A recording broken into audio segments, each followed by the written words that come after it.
Well, thank you very much. Well, you've heard liberty preached here in the square today. I hope that all of you have come to appreciate a little more of what all you have done. I think that we see out here, one of the things that's really encouraging to me is the crowd is getting younger and younger. You know, it is, and then I want to applaud the young people who have had the courage to break out of what is their culture, to turn off the noise and listen to things. We are not something that sprang whole from the ground. We are not a new idea. As I said earlier, we are the legitimate inheritors of the birthright of freedom. It was passed on to us by our fathers. They paid for it in blood. It is our responsibility to pass it on to the next generation.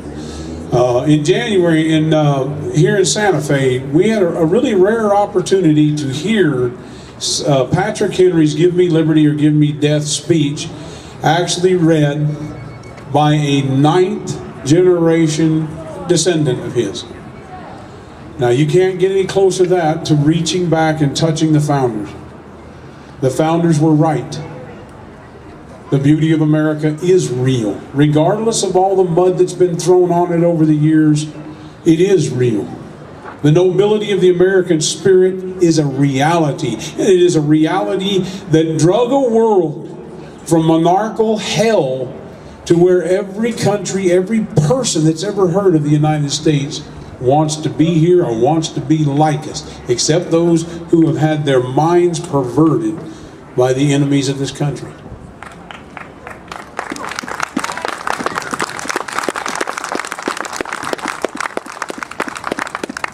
This fight is going to go on. We will become tired. We may give out, but we will never give up. The goal of this Tea Party and Tea Parties across the country is what? It is the restoration of constitutional government in the United States of America. That has a lot of aspects. All of us have our own little ox that's been gored, our own thing that makes us angry. But the one thing we must have is a federal government that is put back into the bonds that the Constitution formed for it, and that we as an entertainment people have allowed it to slip loose from. We have to do that. Everything is at stake. Again, I don't know how to tell you how wonderful it is to see what we're seeing. You know, like I said, I've been doing this a long time. 5 years ago, we stood on the border, me and a few hundred other Americans, and we wondered if the country would ever wake up. We wondered if there was anything that would put middle America into the street to make them go out and demand what it is that rightfully belonged to them. And it did, and you're it. You have every right to be proud. You have every right to be encouraged. But do not mistake how hard this fight is going to be. Do not mistake the sacrifice that's going to be required from you and your families, your finances. You know, everybody gets all squeamy when we go to talking about finances, but let me tell you something, politics does run on money, even at this level. All of the signs that you see here today were paid for by somebody. You know, you ask for $5 a piece, I ask for 10, and I'll give the first 10. I ask everybody to join me over at that collection, and let's put the money into this movement that it deserves. What is your liberty worth? And maybe some of us don't think our liberty is worth much of anything. What's your children's liberty worth? What's your grandchildren's liberty worth? We already know, because of our inattention, that the chances of our children living at the level of prosperity that we have been blessed to live under is probably not going to happen. The debt is too crushing now. Our economy is going to suffer because of what's happened. We can't change what's here now, but we can stop what is happening. And we can begin forcing these people to repeal all of those mechanisms that they have put into place while we slept that allow them to bring this tyranny to our land. We can still do it peacefully. And we must put all of our efforts into doing it peacefully. And I know each and every one of you will, or you wouldn't be here. Let me leave you with a little truism that I hope all of you will take off. How many of you guys think, well, we got to get more numbers? We need to get out there and get the word out. We need all of America on our side. What we need is what Sam Adams said would change. And that is that restless minority that is tireless, that will never quit, that will always go around lighting those brush fires of freedom.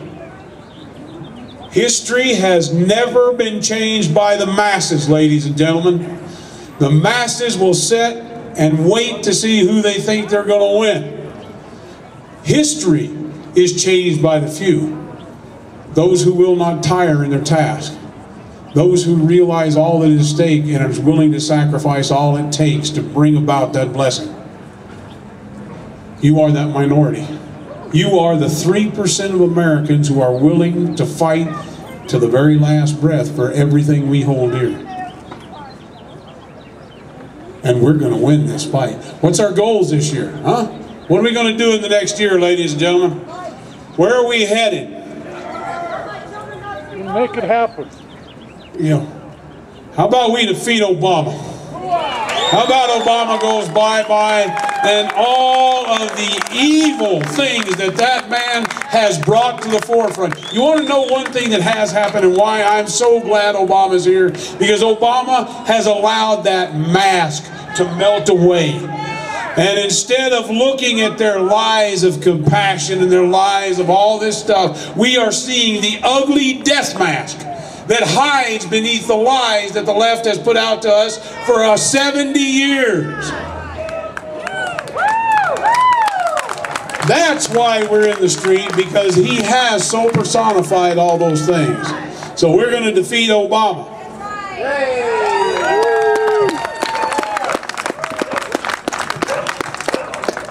Got some other goals here that have been laid out. Tea parties are going to be instrumental in electing the next U.S. Senator of the state of New Mexico. That's right, and make no mistake how important this election is going to be. This can be literally the balance of power.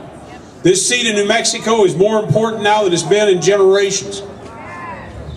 So we have to become involved in that. We cannot let them force another old-time political guy who's one of those who brought us here anyway. We need to think outside the box. But the main thing is the Tea Party has to have a major influence in what happens in that race. So get involved in that. Stay involved in it. Hopefully, we will win all of the U.S. House of Representatives seats that are going to be up for election in 2012. That's got to be our goal. That's what we've got to be working for tirelessly. We want to have a net gain of 4 New Mexico House representatives so that we can take control of the House, so that the Republican leadership in the House can no longer whine, and they will be forced to stand up and do what it is. When we were up here for this session that he was talking about, we went and talked to the Republican leader, and you should have heard the whining. Oh, we're down by 3 votes. There's nothing we can do. And I told him 3 votes is nothing. You cannot tell me there are not 3 Democrats in this House that you can sway to your way of thinking. Get in there and fight. And he gave me another excuse, and I finally told him, and I did, I told him, you need to put your big boy pants on, son, and you need to get in the fight with the rest of us. You know, the bad part, that wasn't the only thing we saw that day. Here's the leader of the minority in the House. And as we walked out the door, and I'm going to embarrass my partner here because I enjoy doing that, Bob looks down, and he says, did you see that? And I said, do you see what? He says, we're in, I said, how do you phrase that? The man had on mismatched shoes. We're at the circus and we're being led by McDonald's clowns. I want them to save my republic, and this man can't even dress himself. And the bad part, he was on the way to a meeting with the governor. The other thing is, do not neglect your local elections. This is where the fight's going to be won always, is down here at the local level. We have to stop it in our local level where our cities are willing to sell their souls for a state or a federal grant. Where they're willing to give up your schools and control of your schools and the curriculum of your schools for 10, 15, 20% of their budget that comes from the federal government. We do not need the federal government in our schools at all, period. Amen. Okay, well, we're just about to wrap this up here. I want to thank you guys. I want to thank all of you for everything you've done. I want to thank you for putting up with me and Bob and listening to all that we had to say today. I want to thank this marvelous panel of speakers who has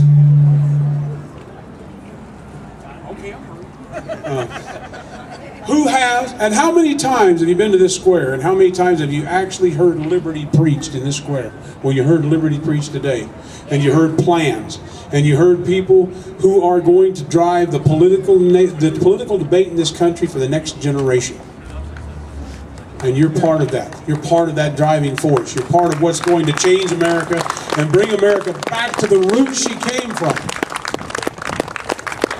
You know, I want to leave you with one thought today. The young lady's been standing back there by the fence holding a cardboard sign up.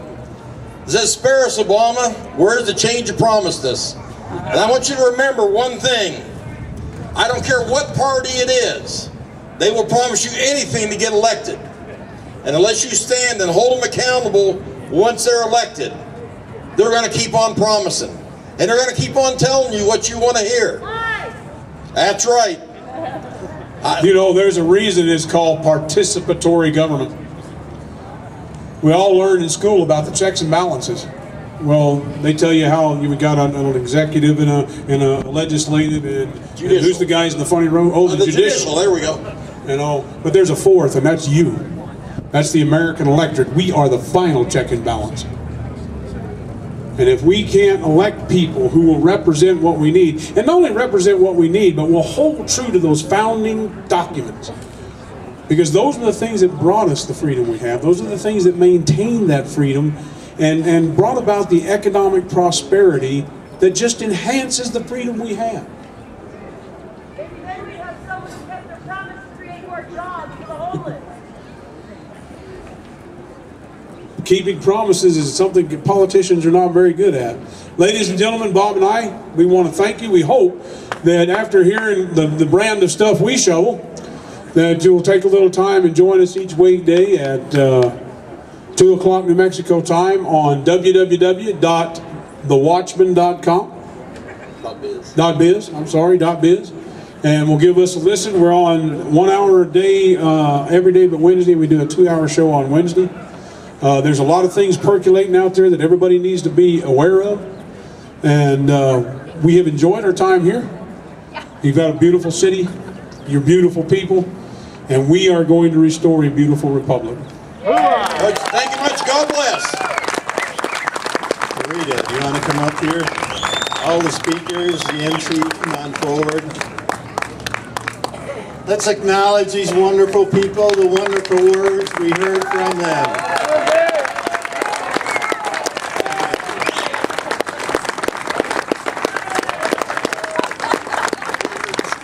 And I want to also thank all of the volunteers who put in so much work over the past month and a half, 2 months, to make this a very successful rally, and for all the volunteers that are here today.